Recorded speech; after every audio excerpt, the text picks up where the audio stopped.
so much for dedicating part of your Saturday to learn more information. I greatly appreciate it, especially since I'm last. It's great to know people stuck it out. My name is Liz Holmes. I'm an attorney, and I focus my practice largely on helping those who have loved ones with special needs. So while I do help families that do not have members with special needs, a lot of what I do revolves around people that have loved ones with special needs. So we're going to get started with that. So today's presentation will be focused on planning for loved ones with special needs. Some of this, though, could be applied to those that do not have members with special needs. So there you go. Keep that in mind. So much like any legal presentation you see, all of this information is great, but having heard this presentation does not assume that there's an attorney-client relationship established, and this certainly is not a substitute for meeting with an attorney, such as myself, because every case and every person and every family is different. So please keep that in mind. Okay, so why do I care about special needs? Well, I care about special needs because much like a lot of your families, my family is touched by it as well. My brother is 21, and he has Crohn's disease, autism, Asperger's, which could be deemed the same thing depending on who you talk to, dyslexia, OCD tendencies, a variety, if you will. So my brother was born when I was 9, and I turned 30 this year, and so super old, as I tell my clients, because a lot of times if I don't say that, they ask me if I'm old enough to be an attorney, which is a whole different other joke. And if I tell jokes, and you can feel free to laugh, I promise. I know they're not always that good, but I try. So anyway, so that picture, my parents at times, if you've heard my dad, Gordon Holmes, speak before, yes, I am his daughter. My parents love to show up early, especially my mom. And so this is a picture of, at Yuletide, we were goofing off. So there you go. All right, so why plan? Well, planning for a loved one with special needs is about enhancing that person's quality of life in addition to protecting them to the extent that it's needed. We're not looking to protect somebody if it's not needed. For example, if they can be a little independent, that's great. We're not trying to control their universe, we're just trying to help them. So that's the premise of today. So some obstacles to planning, right? So why people won't do planning in the first place. Well, first, where do they turn? Who does special needs planning? Because it is a complicated and technical field, right? And there aren't a lot of attorneys that do it, or a lot of financial planners, etc. So who do you turn to? So that would be one. Two is cost, right?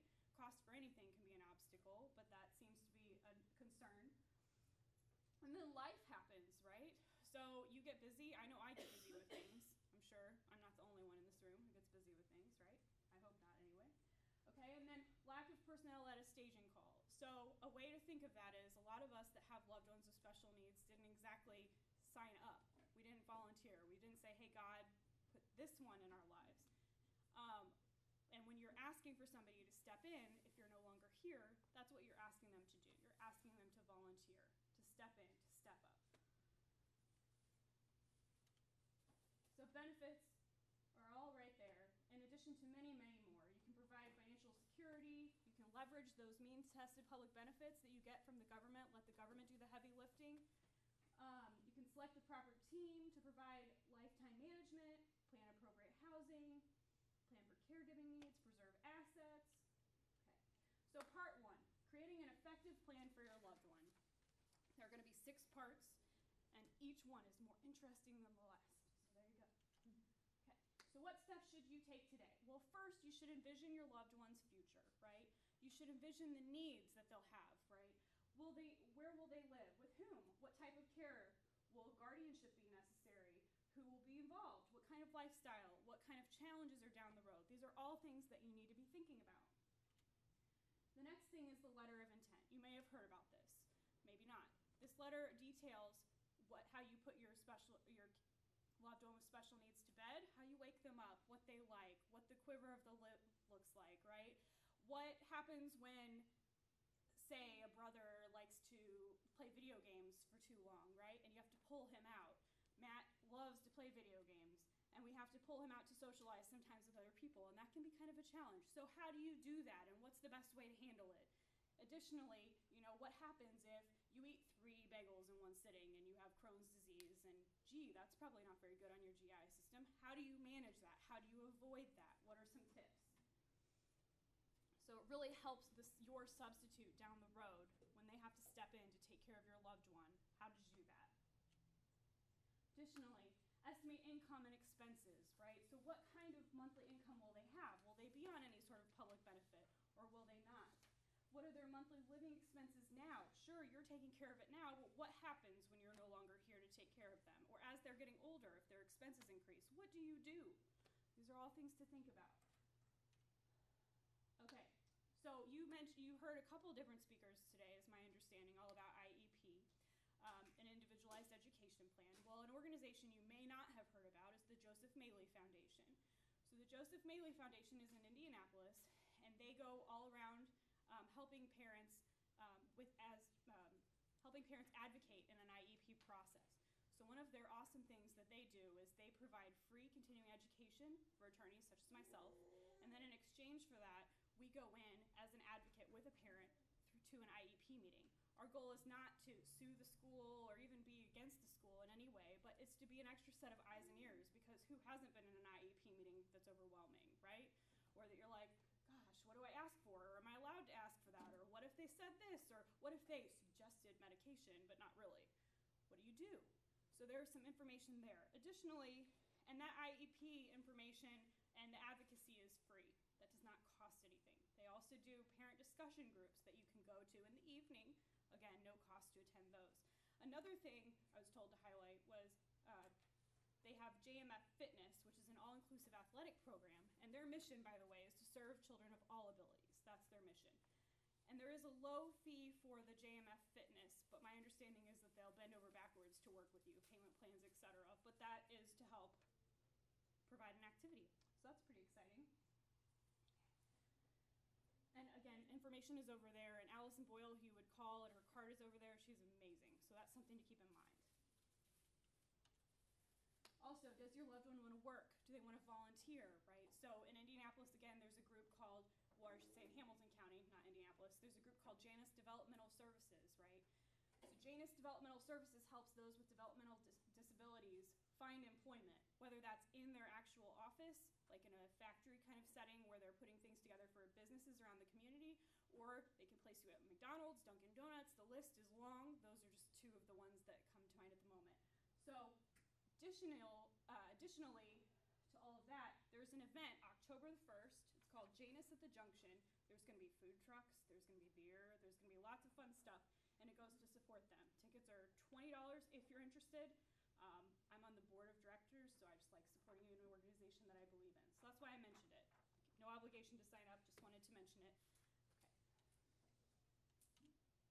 Okay, so you need to evaluate your estate plan. So when was the last time you looked at your will? Do you have a will? Do you have a power of attorney? What are those things?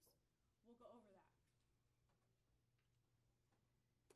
You've heard about a special needs trust, right? S&T. Or maybe you haven't. Well, this is something that you need to think about. A third-party special needs trust is an effective tool that you can use to leave money to your loved one with special needs without it affecting their public benefits. It's very technical, but that in a nutshell is why you would consider that. And you yourself would be the third party. You as the parent or you as the loved one. It would not be their SSI money going in. It would be you leaving money to them. Now you might say, like a lot of my clients do, well, gee, Liz, I don't have that much. What would I leave? Do you have life insurance? Because that's something that could help fund the special needs trust at your death or any other sort of thing with a beneficiary designation. Something to think about. So what should your loved one with special needs do? You need to consider whether a durable power of attorney or a set of powers of attorney or guardianship is appropriate. Not necessarily out of the gate, but right around when they are about to turn 18, that's when we need to be thinking about whether it's appropriate. And we'll talk more in detail about that.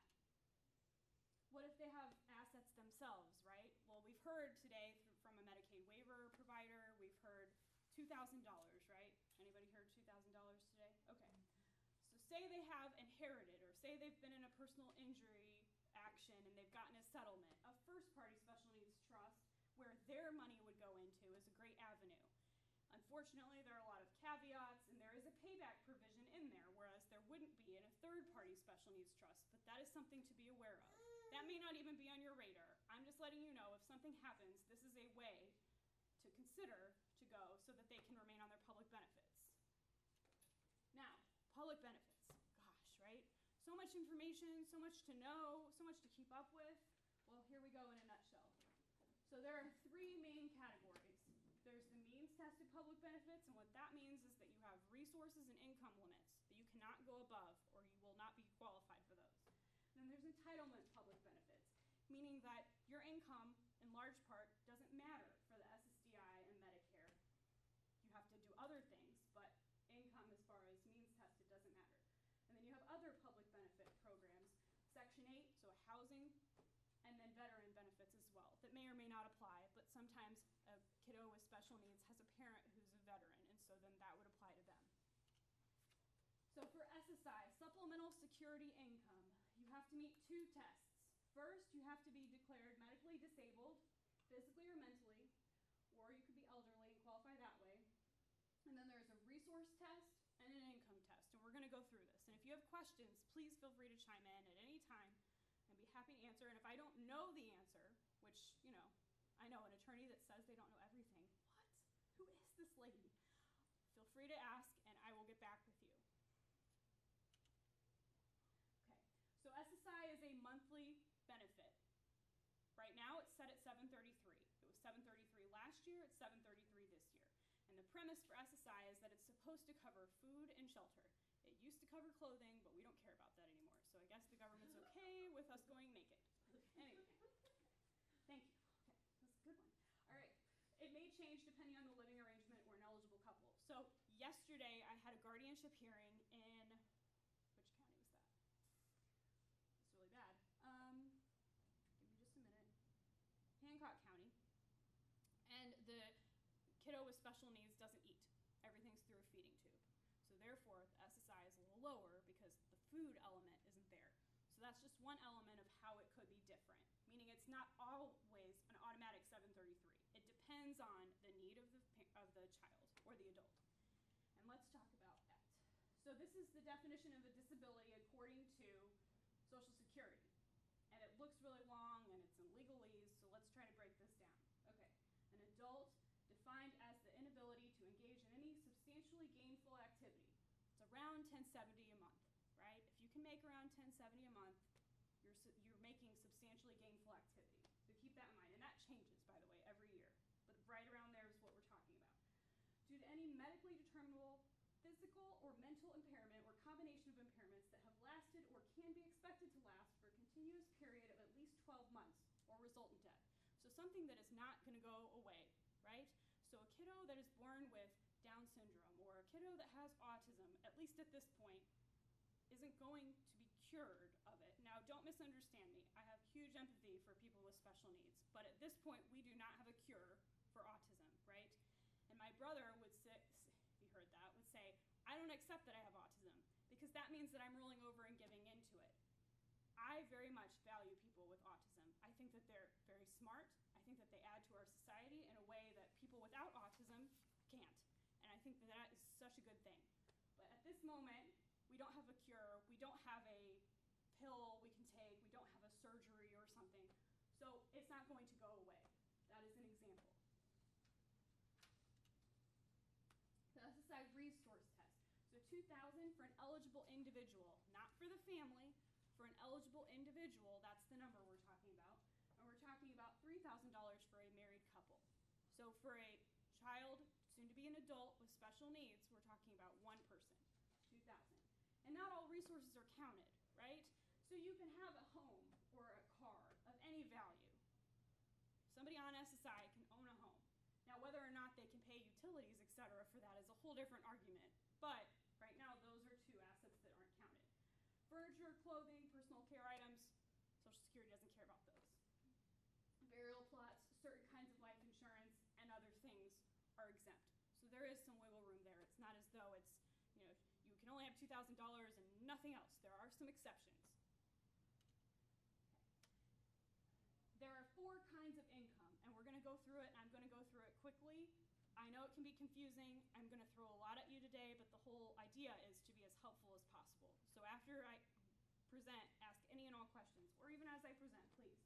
First is earned income. There are 4 types of income as far as Social Security goes. Earned income, unearned income, in-kind, and deemed income, so somebody else's income. And note that income, according to Social Security, is different than the IRS. So for those of you that had to hire a CPA this year, like me, because we don't want to do our own taxes, it's different than the IRS, so keep that in mind. So exempt income. So the government says that the first $20 of any income is exempt, plus this first $65 of earned income. So you go to a job, you make money, that's earned income. The first $85 is exempt. Why is it 85? Because the government says so. That's why. There's no logic behind it other than that. Earned income reduces SSI $1 for every $2 earned, and that's because the government wants you to work. The government wants you to earn money, and to be frank, as long as our loved ones with special needs can make money and aren't reliant on public benefits, that may be more ideal than having to rely on them in the first place, right? Anybody disagree? Okay, all right. So an example, if $585 were earned in a month, the SSI check would be reduced by $250. So that's 585 minus 85, so the 20 and the 65, and minus 250, which is half of the earned income. So there's a calculation for you. Okay, so unearned income is dollar for dollar. And that's because the government wants you to earn your income. They want you to work. So parent gives a child with SSI $585 as a gift, right? Child will lose $565 because we ignore the first 20, but after that, dollar for dollar, unearned income is counted against. So is that if a parent gives a child $585 every month? Mm-hmm. Or right. So if I give my kid a one-time gift, yes. That's not going to right. impact their... Right. Well, so income is, it's received during the whole month. So if you give her a gift 1 month, that 1 month will be affected, yes. Okay. And so that's something where a special needs trust or a different kind of account, as opposed to giving your child income cash outright, might be a better option. So there's other ways of just handing your kid cash. I wouldn't recommend it. So do they assess that every month then? Mm-hmm. To determine eligibility? Yes, you have to keep accountable to Social Security every month, and if you have a change in circumstances, like I had a client this year whose kid went to jail for a number of different reasons. They had to report that to Social Security, and he was not entitled to SSI while he was in jail. Now, I know that's a pretty drastic example, but that's just one example of many of changes, right? And then you have in-kind support and maintenance, and that's food or shelter provided by a third-party source. So a lot of times people get in my office and they say, or meet with me because my office is in my home, and that doesn't happen right now until I get fancier. Okay. They meet with me and they say, oh, I hear about this special needs trust and it'll fix all of my problems. And I say, oh, how's that? And they say, well, we put stuff in and it doesn't affect public benefits, and then the kid or the adult with special needs never has to think about it again. Okay. Wrong. Okay. So if it goes into the special needs trust, it does not count against public benefits. That is correct. Anything inside the special needs trust from a third party does not count against public benefits. But the moment it comes out of the special needs trust, for what and what amount, it may affect public benefits. So this would be an example of that. So say, my favorite example with clients is, say that your loved one wants to live in an apartment, right? And $733 is so much money, right? We can all live on $733 a month, yeah? No? Okay, maybe not. Anyway, so say that you need an additional $100 a month because you want your loved one to live in a safer, better, cleaner, fill in the word apartment, right? And the trust is funded or another source is funded, and it comes in to help supplement. Okay? So you have your SSI money of $733, and then you have this other source, wherever it's coming from. That will reduce SSI. So that is an example of that. And depending on how much will affect how much it's reduced. Okay? And then depending on the SSI recipient's living arrangements, the check may be reduced. So let's talk about deeming. So a lot of my clients will come in with a child who's under the age of 18, and they'll say, we applied for SSI and we got denied. Why is that? Okay. Until your child is 18, the government thinks that you are deeming your income to your child. Once they hit 18, you're no longer doing that. So what does deeming mean? Deeming means that you are supplementing your child's income, right? Because up until 18, they need your help. But the moment they turn 18, they don't need your help anymore. So the government says your income doesn't count once they hit 18. So that's why a lot of times kiddos with special needs, once they hit 18, are then eligible for SSI, but up until the age of 18 are not eligible for SSI. Does that make sense? Okay. I mean, it doesn't make sense, right? But that's the rule. All right. So Social Security for individuals, if you're disabled before the age of 22 and parents were eligible based on their work, if they're retired, disabled, or deceased, a child can gain Social Security benefits off of their record. So that's something to keep in mind.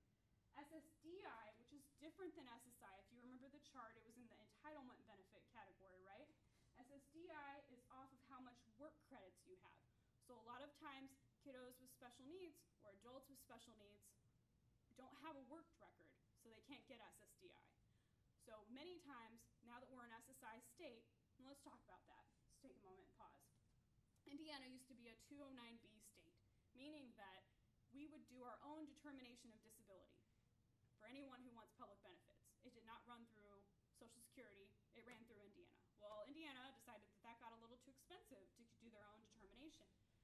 So recently, we became an SSI state, which means that SSI determines whether or not you're disabled, okay? So you apply for Social Security disability insurance, which is what that SSDI is, and SSI at the same time, because it's the same determination. So a lot of times when you apply for SSI, you'll get a determination denial for SSDI first, and then you'll get an approval later for SSI because the government wants to run it off of insurance because it costs them less first, and then they'll run it off of SSI second. So I get a lot of calls from clients who freak out. Oh, we didn't get it. We're not eligible. Okay, wait. It's coming. Any questions? No? Okay, we'll move on. So that explains deeming, which we just talked about. I think I backed up a slide. That's why that was. Okay. All right, so Medicaid covers medically necessary services. Equipment, hospitalization, prescription meds, preventative care, covers long-term care and home and nursing care. Medicare is medical coverage, doctors, hospitals, prescriptions. Okay. So Medicaid is under the means tested public benefit column. Medicare is under the entitlement public benefits column. If you are on SSDI for 2 years and you qualify, that can roll into Medicare. So let's talk about developing and evaluating your estate plan. So what estate planning tools should be considered? A will, maybe, definitely, a trust, a durable power of attorney, and a healthcare power of attorney. So why a will? Well, first, you get a say. I mean, who is satisfied with the state of Indiana telling you where your stuff goes? Anyone? Anyone want to raise your hand? Okay. All right. Next, the guardian. Where do your kids go? Who gets your kids? You probably want to say in that, regardless of whether they have special needs, right? Okay. And then who deals with your estate? Who is your personal representative or your executor? Who manages either distributing it to a trust or outright? You could just say so. Okay, and then let's back up. So a durable power of attorney and a healthcare power of attorney. I had a client recently ask me, well, isn't a power of attorney in a will? Okay, let's back up. A power of attorney is a document for you as a parent or a loved one, right? For you to delegate the ability to handle your finances or your health care, depending on which power of attorney we're talking about, to someone else while you're alive. That is the purpose of a power of attorney. You can only draft a power of attorney, or I should say have one drafted by an attorney if you have capacity. If you do not have capacity, an attorney cannot draft a power of attorney. That's as simple as that. So a durable power of attorney allows you to delegate to someone else to handle your finances while you're alive. A healthcare power of attorney allows you to delegate to someone else to make your healthcare decisions for you, okay? A will speaks at death. So you do very much need all three. I have some clients that are like, well, everything's joint. maybe one day, you'll have an account that's not joint. What do you do then? Or maybe you have a company benefit that's your wife's name or your husband's name is not on.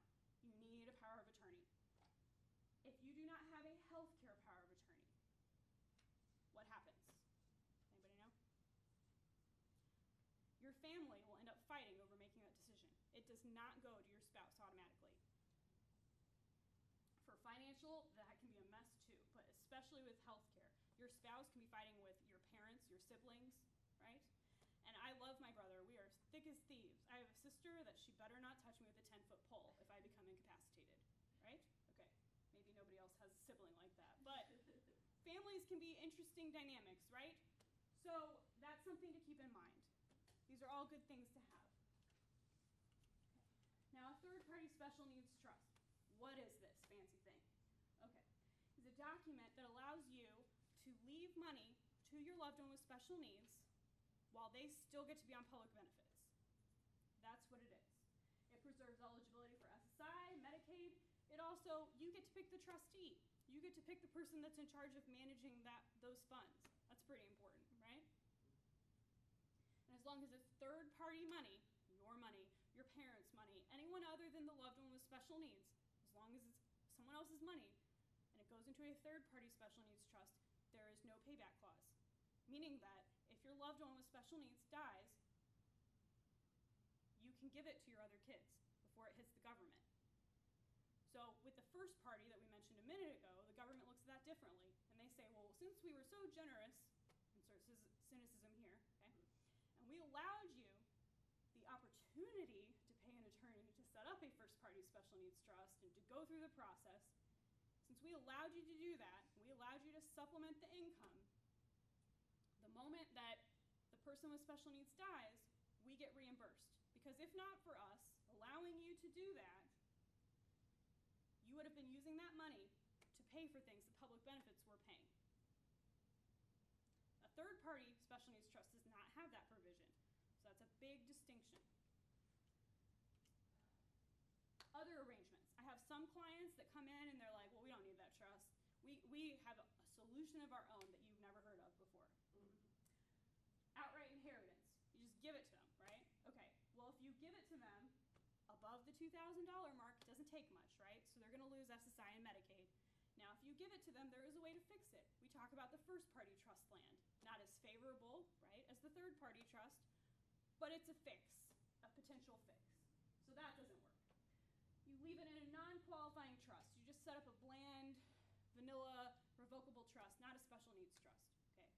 That is considered available for Medicaid and SSI purposes, so they will not qualify under that either. You disinherit. You don't give them anything. Well, that doesn't sound very nice, does it? Okay, so there you go. That used to be done, by the way, until a special needs trust was available. The last option, which I hear quite a lot, leave assets to brothers and sisters and expect them to do the morally right thing. Right. Expect them to take care of their sibling with special needs. Well, how often does that work? Not that often. But if it did happen, let's say life happened to them. Let's say they became special needs themselves. Let's say they got a divorce. Let's say they died. Where is all that money that was supposed to go to the sibling with special needs? Think about that. So those don't work. So there you go. When you draft a special needs trust, you have an option to make it revocable, meaning that you can change it, or irrevocable. So a first-party special needs trust is revocable 100% of the time. A third-party special needs trust can be both, can be either. So a lot of the time what I'll do for clients is I'll have it revocable until they've died, and then it becomes irrevocable. So that's something to consider. So you very much have the right and control of this special needs trust for while you're alive. Additionally, I had a client ask me yesterday, well, do we have to fund it during your life? Indiana is a dry trust state, meaning that you can leave it empty your whole life at this point, unless the law changes, and that's the caveat for this whole presentation, because laws can change, you know? You can leave it empty, and the life insurance or any other sort of thing that you plan on passing on at your death can be used to fund this special needs trust. There's two ways of doing a third-party special needs, well, three ways of doing a third-party special needs trust. One way is to have it in your will, right? It doesn't exist until you've died. That's one way. Another way is to have what's called a living special needs trust, which is a separate standalone trust that your will goes into, pours into. Okay? An advantage of doing a living special needs trust, or as us attorneys like to say, inter vivos, right? Inter, I'll teach you Latin today. Inter, I-N-T-E-R, and then vivos, V-I-V-O-S, during life. That's what that means. Okay? Other people can leave things to. It's easier to leave it to a trust that exists as opposed to one that will exist. So that's something to consider. And there's all sorts of things that aren't included in this presentation today because I have limited time, but I'm a huge nerd and I love talking about it, so keep that in mind. And then distribution standards. This is what I do, right, every day. So I have the blessing of meeting with people and talking about how I can help them and how they can help their loved ones. So I get pretty excited, but I'm a huge nerd. So anyway, distribution standard. Do you have it written such that the trustee cannot do anything if it affects public benefits? Or do you have it written that the trustee may do something but has to consider how it will or will not affect public benefits before they do it? And by do something, I mean distribute it out of the trust. I tend to favor the latter because I don't want a kiddo with special needs not able to do anything because the trustee can't do it because they might lose some public benefits. Okay? If somebody's living on public benefits alone, it's not necessarily a very positive environment, right?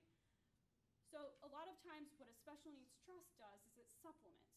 The government benefits stop here and it supplements.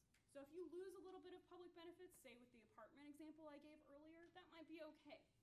These are all things to think about. If you don't want to set up your own special needs trust, which, by the way, I do recommend if appropriate, the ARC of Indiana is a great organization to talk to, and they can help you set up a pooled special needs trust. You pay a fee to join the master trust, and you pay a fee throughout to maintain. So that's something to consider. Additionally, being a nonprofit, they have to only accept cash. So there are limitations to joining the ARC.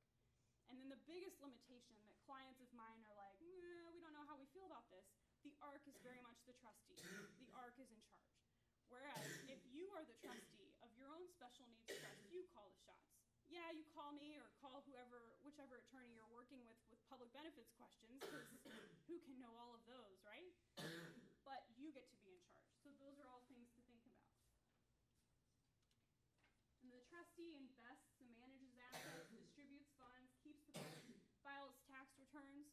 A lot of times trustees can delegate to a financial advisor to help them invest, right? They stay in touch with that financial advisor. It's not as though they say, here's the money, figure it out.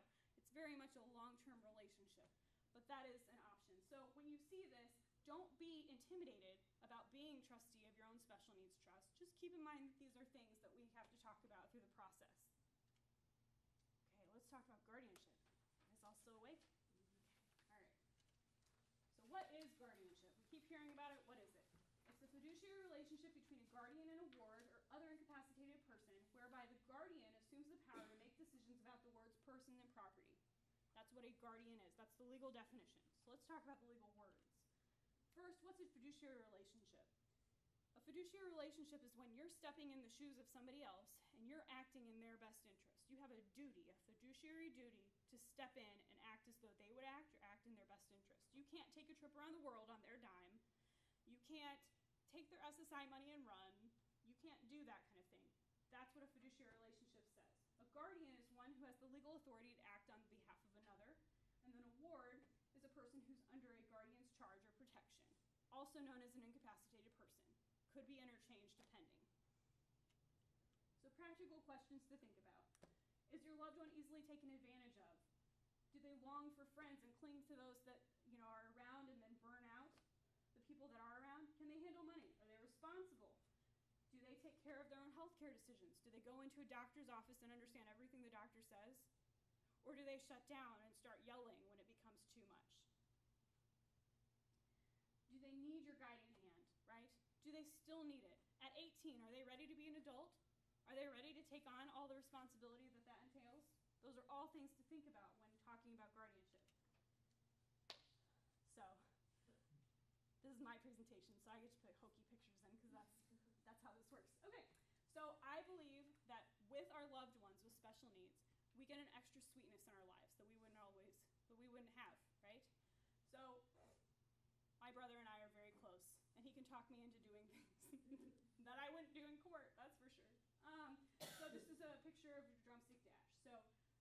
who would you have fun with if not your loved one with special needs, right? At least that's my environment. That's my world. So there you go. All right. Advantages. The advantage of guardianship is that you get to reset the adult clock, right? So a lot of times I get calls of, well, if I put them under guardianship, then they can't live their life. Well, okay, I don't know which attorney or which person you've talked to, but that's not true. When you put somebody in guardianship, you put them in a bubble, let's say, and you as guardian define the rules in the bubble. That's very much what guardianship is. Do they want to vote? Yeah. Okay, if they want to vote and it's in their best interest and you as guardian are okay with that, they can vote. So there you go. From a legal perspective, you are stripping them of their rights. That is very much what you're doing. But you decide which rights within that bubble they can maintain. Like if they want to get married, they can get married. They can't enter into contracts unless you as guardian say so. Okay? You have to be accountable to courts. In some instances, if you have money you have to manage, you have checks and balances that way.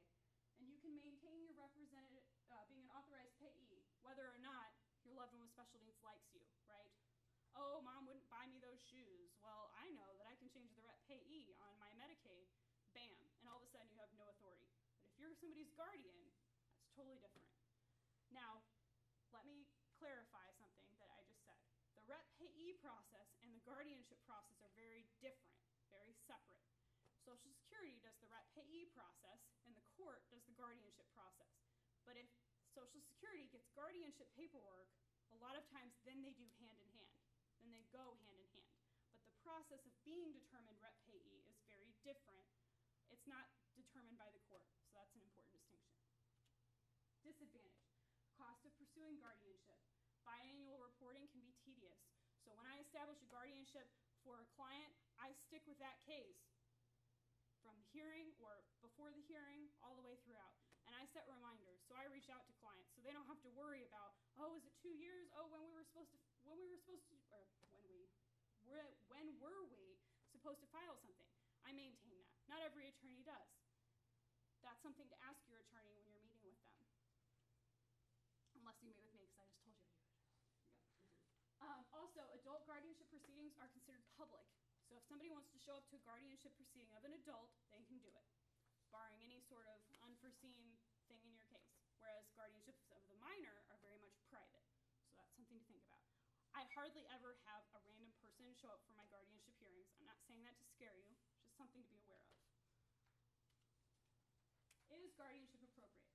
So Matt is now a junior at Butler, and he's studying engineering, and he has his challenges, yes, and we have to help him and manage him. Some days are better than others, right? Everyone has better days than others. Matthew is no different. Matthew is not under guardianship. It's not an appropriate fit for him. There are some attorneys, there are some hospitals that believe that guardianship is a one-size-fits-all. It is not. It depends on the person, so keep that in mind. So who can serve as guardian? Person designated a power of attorney, a spouse of an incapacitated person, an adult child, a parent, a person nominated by a will, a person related to an incapacitated person, and a person nominated by the incapacitated person. So long as the person with special needs or the incapacitated person has a voice and can vocalize that, they should be listened to. I mean, wouldn't that be what you would want if you had an incapacity? Okay. So there are different kinds of guardianships. There's a temporary guardianship that's exercised in an emergency type of situation. And it has to be dire situation before a good attorney would touch a case like that. It has to be really bad, really bad. A permanent guardianship. Generally, temporary guardianships last 90 days. Permanent lasts well more than that. So sometimes if you're in an emergency situation, you start out with a temporary and you move to a permanent. So sometimes you have to do both. Most of my cases start with permanent. Most of my cases do not do the temporary one, but it's always a possibility. Then there's person and estate.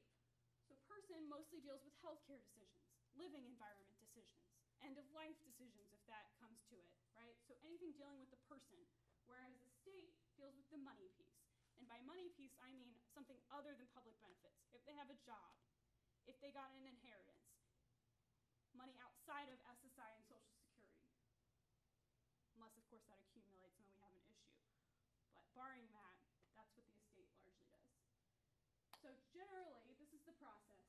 You meet with an attorney to see whether guardianship is an appropriate choice. That's my policy. I do not file anything in the court, barring a rare circumstance, before I've met you, before I've met your child, or have at least heard about the child to know whether it's appropriate. Step 2, of an adult, a physician's report is filled out, and sometimes a registry form as well. A registry form is an online system the court has developed where they can monitor guardianships, because unfortunately many before you have abused and used the system. So it's a way to help that. Additionally, what happens if you die and no one's in place? It triggers that for the court. Or what happens if the incapacitated person dies? It triggers that for the court. So in all, it's a good thing. Step 3, then a petition is drafted. It gets sent to the client. They sign it. And then the attorney files the guardianship paperwork. Step 5, you go to court.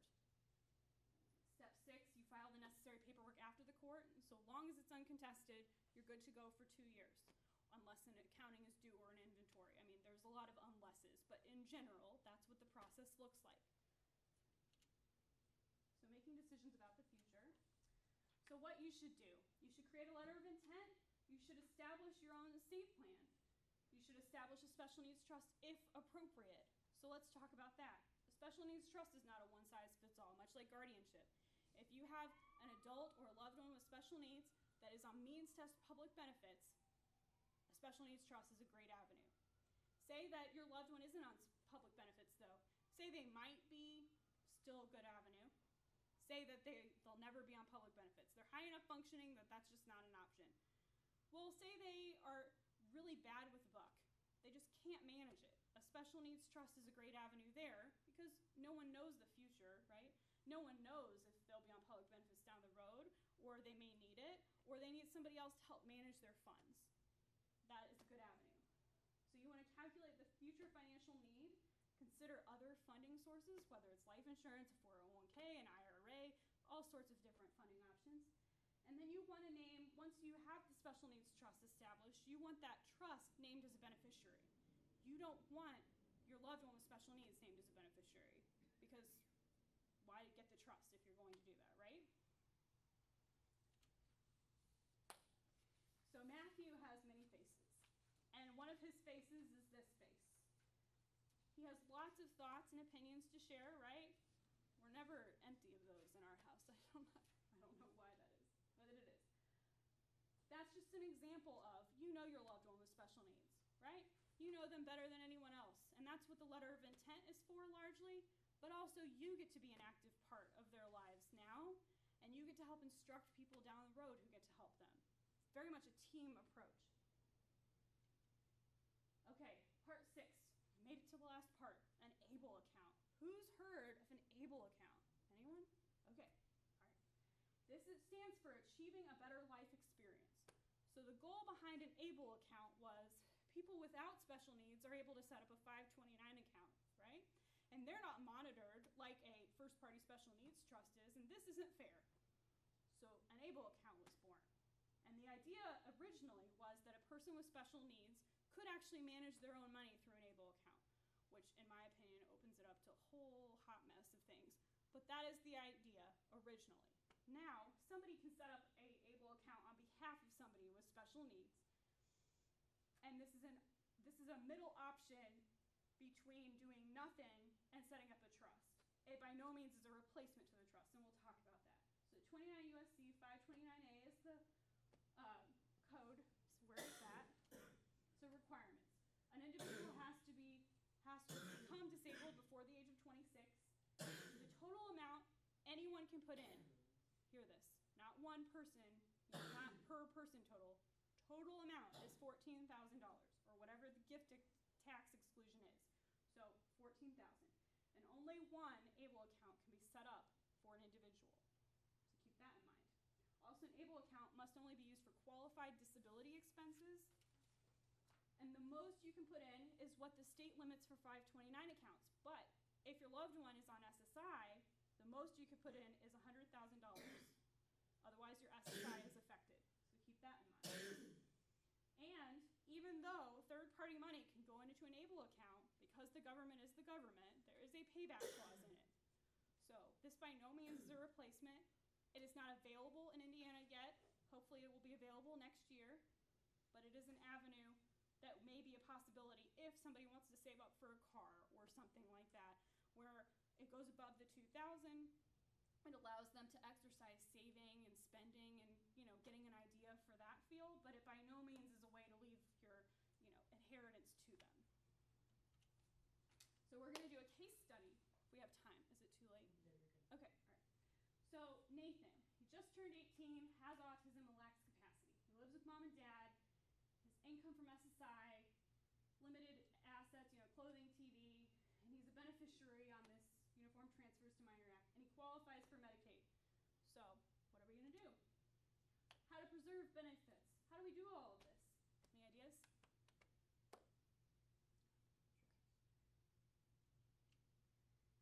He makes no decisions. They leave the money to Nathan. They could disinherit. They could leave money to his siblings. We talked about how that's not a good idea, right? They can establish a third-party trust. They can establish a first-party trust for him when they can establish a limited guardianship. Those are all options. Some of them are not exactly as favorable as some, but those are all options. So if you make no decisions, well, that's a problem because he's disqualified from public benefits. If you leave money to him directly, again, that's a problem. If you disinherit him, he has nothing and he's living on public benefits. That's a problem. If you leave money to siblings, they might, not do the right thing by your standard, or life may happen to them, and even though they wanted to do the right thing, they still don't do the right thing. Okay? Establishing a third-party special needs trust would be the most ideal solution to all of these.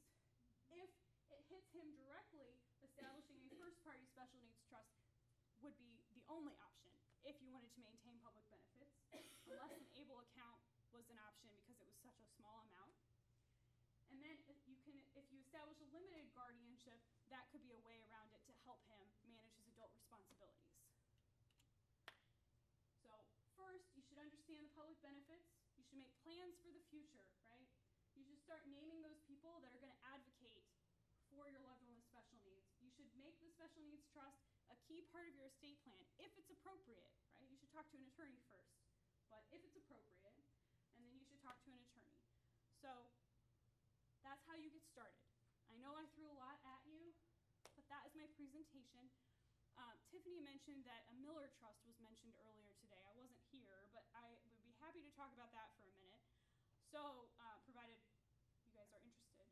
Okay, so a Miller Trust is used when a person has above $21.99.